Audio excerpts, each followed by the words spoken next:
talk about it Tuesday, and I want to talk about something that's real important. We are 1 week away from the midterm elections, and I am shocked to hear from people who profess to want to make money devalue the electoral process and minimize its importance. I hear people talking about, oh, it doesn't matter who gets elected, or I'm not participating, or I'm just going to go straight down and hit my party, or all kind of crazy stuff like that. And to say stuff like that tells me that you really don't understand what the system is like, who represents you, what their roles and responsibilities are, and what they can do for you or what they can do to you.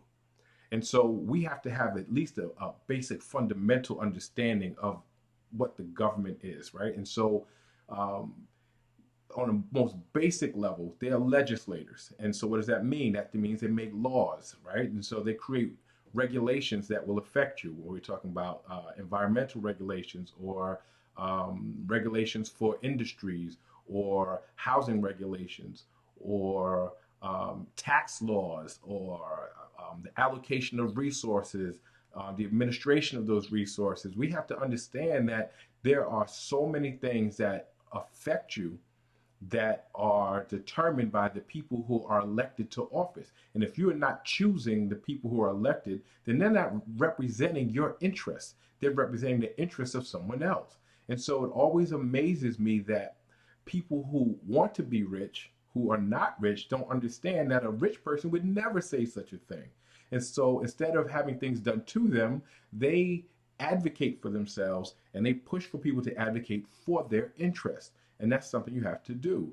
And so, on a most basic level, the first thing you need to do, besides voting, because that's important, you have to know who you're voting for, what their job is, what their responsibility is, how you hold them accountable. So if you're here in New York City, and every locale is a little bit different, you have to understand the most basic structure and who advocates for you. You have to understand that there's a precinct council. You have to understand that there's a community board, and you have to be active on those things. You have to understand you have a city council person.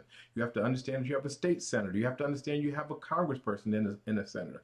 You have to understand that if you don't push these people, first of all, you have to introduce yourself. If they don't know you, then they're definitely not going to advocate for you, because they don't know you. And you have to do more than just vote. They expect to vote, right? If you're a Democrat, then a Democratic elected person expected you to vote, and a Republican person, if you're a Republican, expect you to give them their vote. But what most poor people don't understand is that if you volunteer for them, or if you give a campaign contribution to them, you can get a little bit more time with them and probably get a few more things heard. Not to necessarily say that they'll get done, because you can't do what they call it, pay for play. However, you will definitely get an ear, and that's important. And the more recognizable you are, meaning the more that they see you and they see that you're assisting what they're trying to do, it's just human nature. The more open people are willing to be in terms of helping you and assisting you get what you want. And again, I think some of you are still lost, but let's say you wanted to do real estate, and you bought a piece of property and you want to build up. Well, who has the ability to change the air rights? Who has the ability to change what you call FAR here, Florida Air Ratio? It's your local council person, and so they have the ability in that area to have that change. Now they can change it the other way. They can bring it down, which can inhibit your ability to build, or they can extend it and allow you to build up and make even more money. That's important. There are also millions and millions of dollars allocated from state and federal resources that they have to distribute. If they don't have a relationship with you, you're not getting that. And so when you want certain programs, whether it's maybe entrepreneurial development program or some type of housing program, if you're not the one that's in their face, the one that's letting them know that this is what you want, you're not going to get that money. It's so important to understand that. And I'll give you a personal story and tell you how I got beat up. And so some of you have heard in New York City, or New York State rather, there's a law, they call it the Airbnb law. And basically it says that you can no longer do transitional housing in an apartment building in New York. And what does that mean? That means transitional housing. You can't have less than a 30-day stay in an apartment building. What's an apartment building? In New York, it's more than a two-family house. And so people are hearing about it because of Airbnb, the inroads they've made in New York City, because a lot of travelers would rather go to Airbnb, an Airbnb place, than go to a hotel. That law is not new. Some of you know I had the number one hostel in New York back in 2008, 2009. I had the number one hostel in New York. I had 4 locations, and hostels were huge. There was no such thing as Airbnb at the time. And we were bringing in travelers from Europe and from Asia. And I won't say exactly how much money we made, but trust me, we were making tens of thousands of dollars a week. So we were making enormous amounts of money.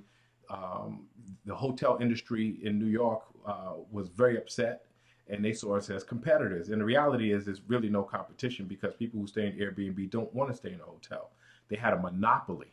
However, they have a strong lobby, meaning they gave a lot of money to politicians on the state level. They drew up bills to have that passed. So that law came out way back then as a response to the hostel industry that was growing. It never got big because the actual global economy collapse is what took the hostels away, because most of our travelers were from Europe, and when the credit crisis hit Europe, it really slowed that industry down. When Airbnb filled that vacuum, when the economy got better, that's when you saw that law really being pushed, and affects now really homeowners. So there's this big story behind it about something about saving affordable housing, and that's a whole lot of crap. It's really the lobbying of the hotel industry. So you can see the power that you can have, and the influence that you can have, the advocacy that you can gain when you're politically active. And you don't have to be a huge hotel lobby. You can start on a small scale. And so when we talk about the most basic levels, again, you have to participate. Even if you have a block association, you have to participate. Again, the community board, you have to participate. Know your local politicians, because the things that they do affect you most. And so the midterm elections, again, are huge, because those are your representatives on a federal level. So I don't want to hear anybody talk about they want to make money, and again, they don't understand the value of connecting politics and economics. I could just share another really quick story. I had a meeting with a politician. I won't say any names on here, but I was told, matter of factly, they said, you are not really in business if you don't have a friend in politics, because we can shut you down anytime we want to. And that stuck with me. And I saw the power of it, and that's the truth. What does the community board do? The community board decides who gets liquor licenses, or what developments come to a particular area.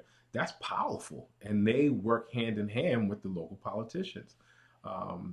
So if you want to get things done, you have to create relationships, and you have to vote as well. So midterm elections are coming up next week.